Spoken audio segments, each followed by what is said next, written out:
কাজ তো হয়েছেই, কাজ না হলে বিল দিলাম কিভাবে? কোন পিরিয়ডে কাজ হয় নাই? কে কাজ হয় না? প্রশাসনের সহায়তায় একটা মিডিয়া মানে একটা কী বলে ওটা, সমাবেশ উপলক্ষে আমরা কাজটা করেছি। আগে করার পরে হচ্ছে এটা যে যে জিনিসগুলো আমরা কাজ করেছি সেই অনুযায়ী আমরা প্রাক্কলন প্রস্তুত করছি। প্রাক্কলন প্রস্তুত করে তারপরে হচ্ছে ইজিবির মাধ্যমে টেন্ডার করছি। কিছু কাজ হয়েছে তাৎক্ষণিকভাবে, তারপরে টেন্ডার করেছি। টেন্ডার করার পরে যে কাজগুলো ছিল বাকি ছিল সেই বাকি কাজগুলো শেষ করেছি। 24 সালে কোনো রং করার কাজ আমরা দেখিনি কলেজে, না ইন টোটাল কলেজে কোথাও রং করা হয় নাই 24-এ। ছাদের যে একটা অবস্থা সে অনুযায়ী মনে হয় যে বড় মাত্রায় যদি ভূমিকম্প হয় তাহলে এটা পড়ে যাবে। রডগুলো একবারে বেরিয়ে আসছে, রড দেখা যায়, এবং যে সিমেন্টের যে ঢালাইগুলো এগুলো খুলে খুলে পড়ে মাঝে মাঝে, যেটা আপনারা ভিতরে গেলেই দেখতে পারবেন। হ্যাঁ অবশ্যই যদি ওইখানে ক্লাস করতে হয় একটু আতঙ্ক তো লাগবেই, যে পড়তেও পারে, কারণ ওইটা যদি মাথায় পড়ে তাহলে তো সমস্যা হবে, তাই না? গিজারের লাইনও এখনও আছে, খুলে নেওয়া হয়েছে। এই কারণে এই পুরো রুমটা কিন্তু ওরা ডেকোরেশন করছে, এই যেগুলো দেখতেছেন এই ডেকোরেশন কিন্তু সব ওই সময়ই করা। তো এখানে অনেক সোফাও ছিল, দামি অনেক পর্দাও আনছিল, যেগুলো কোনটা বলছে যেগুলোকে আমরা ভাড়ায় আনছি। তো এগুলোকে যখন বের করে নিয়ে গেছে এর সাথে গিজারও খুলে নিয়ে গেছে। এই জন্য আমরা মনে করছি হয়তো মানে পার্ট টাইম লাগাইছে, এই জন্য খুলে নিয়ে গেছে। আমি চুরির কথা বলি না, চুরির কথা বলছে আপনাদের ম্যাম। আমি ম্যামকে বলছি যে আপনার কথার আছে, এটা চুরি না, তারাই বলছে খুলে নিয়ে গেছে, আমি চুরির কথা বলিনি। না অবশ্যই ওই পিরিয়ডের ভিতরে কাজ হয় না, এটা তো আমরা সবাই বলছি যে ওইখানে যে পিরিয়ডটা লেখা সেই পিরিয়ডে রঙের কোনো কাজ হয় না, এটা তো আমরা সবাই বলছি, তখনও বলছি এখনও বলতেছি। এটা অবশ্যই একটা খারাপ কাজ, যেটা করে নাই সেটা বলে টাকা নেওয়া, আরও অবশ্যই সরকারি টাকা, এটা অবশ্যই খারাপ। আমার কাছে যদি কত টাকা 1,500 টাকা, ওটা আমার কাছে মনে হয় না, এটা অতিরিক্ত মনে হচ্ছে আমার কাছে। কাজ না করে যে টাকা তুলে নিয়ে গেছে, বিল তুলে নিয়ে গেছে, এটা সম্পূর্ণ বেআইনি কাজ করছে তারা। তার কোনো অবস্থাতে এটা ঠিক হয়নি। ভাঙিয়ে পড়িত আমার ছেলে মেয়ে বা আমার ভাই বোন ক্ষতিগ্রস্ত হবে। তারা টাকা নিয়ে তুলে নিয়ে গেছে, তাদের ছেলে মেয়ে তো এখানে পড়বে না মনে হয়, আর বোন তারা ক্ষতিগ্রস্ত হবে। ক্ষতিগ্রস্ত আমার ছেলে মেয়ে আমার ভাই বোনেরা ক্ষতিগ্রস্ত হবে। আমি এদের বিচার দাবি করি। শুধু আমি যদি অন্যায় করি, আমি আমার বিচার দাবি করি।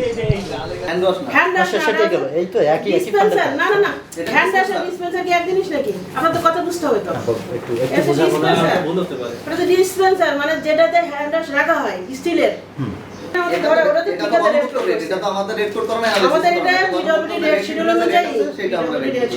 প্রত্যেকটা জিনিস আমরা এস্টিমেট করে টেন্ডার করেছি। এটা তো ঠিকাদার রেট করছে, ঠিক আছে। আর এটা আপনি যেটা বলছেন যে হ্যান্ড ওয়াশ না, যেটা লিকুইড সোপ ডিসপেন্সার, মানে যেটা স্টিলের, যেটা অনেক হোটেলে অনেক দামি দামি থাকে না, সেইগুলো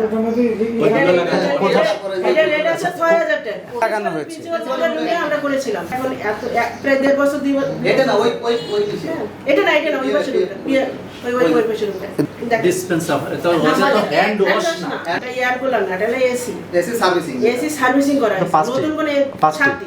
এখানে কিন্তু 809 টাকা ধর একটা কলেজে থাকে এসি সার্ভিসিং, এসি প্রথমে model servicing of air cooler oblique AC. আপনাদের দেখার ভুল হতে পারে, দেখার ভালো করে দেখেন, আমার কাছে আছে, একটু দেখেন। এটা হচ্ছে ঠিকাদার, আপনাদের কাছে যেটা আছে ঠিকাদার রেট কোড করছেন, ঠিকাদার রেট যেটা রেট করতেই পারে না, এটা তো আমরা রেট তো তার কম বেশি করতেই পারে, একটা আইটেম কমাতে পারে, একটা আইটেম বাড়াতে পারে। যেটা আমি রঙের ব্যাপারটা দেখেছি, ওই যে আইসিটি যে ভবন, ওই ভবনে আমি রং করতে দেখেছি। যেখানে হয় নাই সেটা হচ্ছে আমাদের একাডেমিক ভবন, ওই ভবনটায় কোনো কাজ আর এখান থেকে পুরো বাইরে রং করে দেওয়া হয়েছে। আর ওই যে পাশের রুমটা প্রিন্সিপালের যে রুমটা, ওই রুমটা আপনার এখন আমরা ছবি দেখাতে পারে, ওই রুমটা হলো পুরাটাই ভিতরে কয়েকবার 3বার 4বার করে রং করা হয়েছে। উপরে হল রুম করা হয়েছে, বাউন্ডারি করছি, গেটে করছি। এখন আপনি গার্ড রুম করছে। আমরা সবাই টিম ধরে আমরা কাজ করছি। 25 লাখ টাকার মধ্যেই নিছে, কত পার্সেন্ট আমার ঠিক মনে নেই এখন এই মধ্যে। মানে অনেক সময় কি আমাদের এস্টিমেট সাজানো থাকে, আমরা ওখান থেকে ওই যেটা কপি পেস্ট হতে হতে হতে হতে দেখা যায় যেরকম, কিন্তু জিনিসটা নিয়েছি তাকে সাথে এসে কাজ করেনি কোথায়, কাজ করেনি কোথায় সেটা আমাকে বলেন। কোথায় কাজ করেনি? আপনি যে 4তলা ভবন দেখেন, 4তলা ভবন আউটার ইনার, তারপরে বাউন্ডারি ওয়াল, গেট, তারপরে এই বিল্ডিং এর সমস্ত বাইরে আউটার সাইড, তারপরে হল রুম, প্রিন্সিপালের রুম, এগুলো আপনি মেজারমেন্ট করেন, মেজারমেন্ট করেন। এটা তো এখানে আমি আমাদের যেহেতু ওই পাশে রুম ছিল, অধ্যক্ষ মহোদয়ের রুম ছিল ওই পাশে, তো ওই রুমটা ভেঙে ফেলা হয়েছে ওই রাস্তা বাড়ানোর জন্য। তো পরবর্তীতে এটা ভাইস প্রিন্সিপাল স্যার রুমটা ব্যবহার করতেন, এখন সেখানে আর কি বসেছি, রুমটা ছোট দেখলে বুঝবেন। তো এখানে আমরা ব্যক্তিগতভাবে হ্যান্ড ওয়াশ কিনে ব্যবহার করি, আমার বাসাতে ওরা হ্যান্ড ওয়াশ ব্যবহার করি, তো অত দামি হ্যান্ড ওয়াশ আমার জানা নেই। ওটা 800 টাকা করে আমাদের ইসে আছে, মেরামতের টাকা রিপ্লেসিং, এটা তো বাসাগত বলেছে, কিন্তু আমরা এখানে এসি রিপেয়ার করছি। বিলটা তো আপনার আরো কম পে করা হয়েছে, কারণ একটা এসি রিপেয়ার 1000 টাকা নিচে কোনো এসি রিপেয়ার যখন এখানে যে কাজগুলো হয়, আমরা আমাদের অফিসের উপসহকারী প্রকৌশলী মোটামুটি সবাই ছিল এখানে। আমাদের যে টুঙ্গিপাড়ার উপসহকারী প্রকৌশলী আছেন, উনি এখানে এস্টিমেট করছেন এবং কাজটা বুঝাই দিয়েছেন, হ্যান্ড ওভার নিয়েছেন। এবং আমরা এখানে প্রিন্সিপাল ছিলেন এবং ইনাদের কমিটি ছিলেন, তাদের সামনে সবগুলো কাজ করা হয়েছে। আমাদের এক্সেলেন্স স্যার মহোদয় ছিলেন, যখন কাজ চলে আমরা বারবার আসছি, সব ডিপার্টমেন্টের মোটামুটি কম বেশি সবাই আসছে। ওইখানে একটা প্রোগ্রাম হয়, এখানে প্রোগ্রাম হলে আমাদের নতুন এসি দেওয়ার আমরা এখানে কোনো স্পষ্ট করে বলে আমরা এখানে কোনো নতুন এসি দিই নি। আমাদের যেগুলো এসি ছিল এইগুলোই রিঅ্যারেঞ্জ করা হয়েছে, যে রুমে যেটা লাগে ওইখান থেকে দেখা যাচ্ছে প্রিন্সিপাল স্যারের রুম, ভাইস প্রিন্সিপাল স্যারের রুম যেগুলো ছিল ওইগুলোই রিঅ্যারেঞ্জ করা হয়েছে, খুলে লাগাই দিয়েছে যে রুমে লাগেছে। আবার যখন প্রোগ্রাম শেষ হয়েছে তখন আবার যথারীতি যে রুমে ছিল সেই রুমে লাগাই দিয়েছে। এটা হচ্ছে এসি।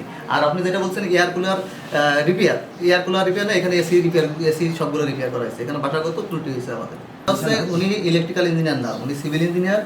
উনি হয়তো বা বুঝতে পারেন না যে এয়ার কুলার এবং এসি গিজার ওখানে ধরাই হয় না, কিন্তু কাজ তো করাইছে।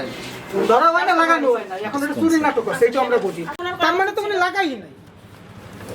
কলেজে বর্তমানে যে সমস্যাটা আমরা ফিল করছি সেটা হচ্ছে আমাদের 3টে গেট। এটা মেইন গেট, একটা হলো মহিলা হোস্টেলের গেট, আর একটা হচ্ছে ওই পাশে বাস গাড়ি এসব ঢোকার জন্য একটা গেট করা হয়েছে। এই 3টে গেটই এই রোডস অ্যান্ড হাইওয়ে থেকে খুলে নিয়ে গেছে, কিন্তু তারপরে এখনও পর্যন্ত আর কি লাগানো হচ্ছে না। ফলে কলেজ সর্বক্ষণই একটা অরক্ষিত অবস্থায় আছে। গেট দিয়ে রাখলে যেরকম একটা নিরাপত্তা থাকে, এখন তো আমাদের সেই নিরাপত্তাটা নাই। না, অবগত করেই হয়তো নিচ্ছে, কিন্তু ওই খুলে দেয় না, এখনও করে দিচ্ছে না, এই আর কি সমস্যা।